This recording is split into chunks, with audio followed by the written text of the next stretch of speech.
Hey guys, it's Vlad from Essay Pro here, and today we're going to do our third tutorial in our How to Write an Essay series. So today we're going to be talking about how to write a persuasive essay. Let's get started. So many students all over the world are required to write academic essays for like high school and college classes, and a large majority of these students don't even know proper structure or technique. If you're surfing the internet looking for a video or an article on how to write a persuasive essay, then you really don't have to look any further. Although all essay styles have a specific set of rules, norms, and conventions, the persuasive essay style is commonly used within the 5-paragraph format. The main purpose of the persuasive essay is to give an argumentative analysis of a chosen topic. It is used as a tool for high school students to develop their critical thinking skills and train them to explain their analysis in a very structured format. As mentioned before, the structure of the argumentative essay is also within the 5-paragraph style. Many high school students are trained to write their persuasive essay in this 5-paragraph format to follow national standards, especially in countries like the United States and Canada. However, several topics simply cannot be analyzed and explained in a mere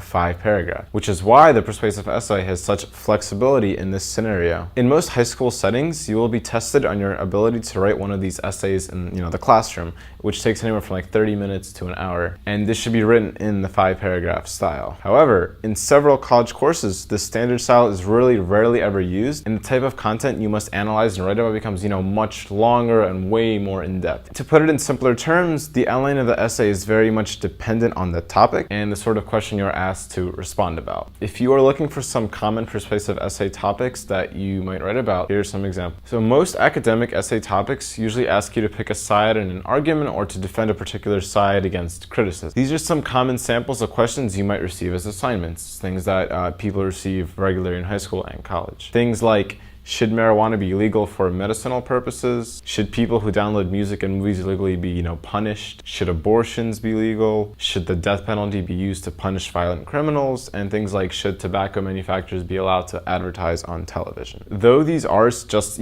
some general knowledge questions, they are effective in training the student towards writing effective and argumentative essays. Most of the time, students will write about topics specific to their subject or course, obviously. But regardless, the format stays the same for all persuasive essays, generally speaking. The structure of the argumentative essay looks like some variation of this. We have our first introduction. First, we have our hook statement. So if you ever need help starting your argumentative essay, there is no better way than with that trusty hook statement. A sentence that excites the reader about your essay and must in some way relate to your topic of persuasion. Then we have our background information. The length of this varies based on how much content and analysis you will provide, obviously. Each subject of analysis should have about 1 sentence of introduction. So for every point, you should have about a sentence of introduction. And we have our thesis statement.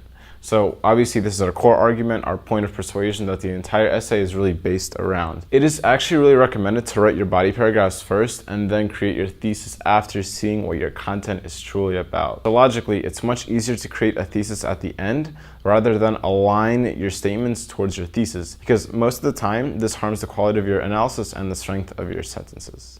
All right, now let's talk about the structure of the body paragraphs. So first sentence in every body paragraph should be the topic sentence. This is the sentence that introduces your argument and needs to include words of emphasis.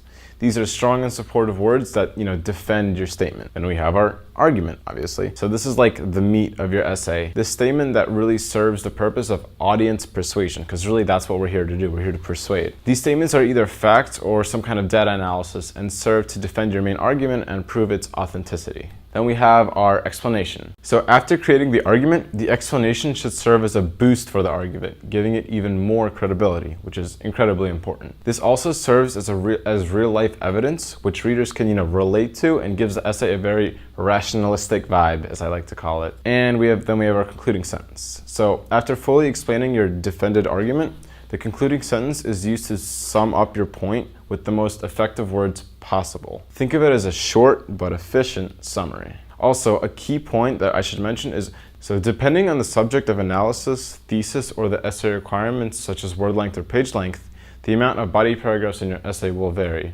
Remember, because the more information you have, the more body paragraphs, the more things to discuss. However, this is still the general structure of the essay. Lastly, we have our conclusion. So this is the restatement of the thesis, and after proving your thesis throughout the essay, it's important to make it known in the conclusion. And the rephrasing of it is the most efficient way to begin the process. So it's always a good way to start your concluding paragraph. Then you want to summarize your key points. So briefly explain how your main arguments defended your thesis statement and ensure that these explanations are reasonable and logical. And it's very important to make an overall concluding statement. Make sure the reader understands the value and importance of your essay and the argument that you portrayed throughout the essay. If the reader has taken your persuasive argument into serious consideration, that's when you know that you have written an awesome piece of work. Last but not least, I'm going to give you guys some general persuasive essay tips that are helpful for just a bunch of different little things. So first of all, they should be written in MLA and Chicago style formats, and that's usually used for persuasive and argumentative writings. They provide the physical alignments, margins, titles, all that good stuff. So make sure it's that MLA style. Second tip, avoid overusing vocabulary. Try to provide some variety, but don't go overboard either, Don't try to sound like Shakespeare. Tip 3, double check to make sure your essay has proved the thesis. If the essay has proved something slightly different, then you gotta edit your thesis accordingly. And number 4, and this tip's really important, show why your point of view is more credible than the opposing point of view. Because remember, there's a yin to every yang. So it's good to defend your side, and it's even better if you can counterattack afterwards. And last but not least, get a second pair of eyes. Have a friend or a coworker read it from a fresh perspective to make sure it makes sense to others. Anyway, guys, that's the general breakdown of the persuasive essay. If you guys enjoyed the video, please be sure to like, share, subscribe, all that good stuff. We really appreciate it. With more tutorials and college life stuff coming, you guys should be really excited. Anyway, guys, I'll catch you on the next one. I'm out.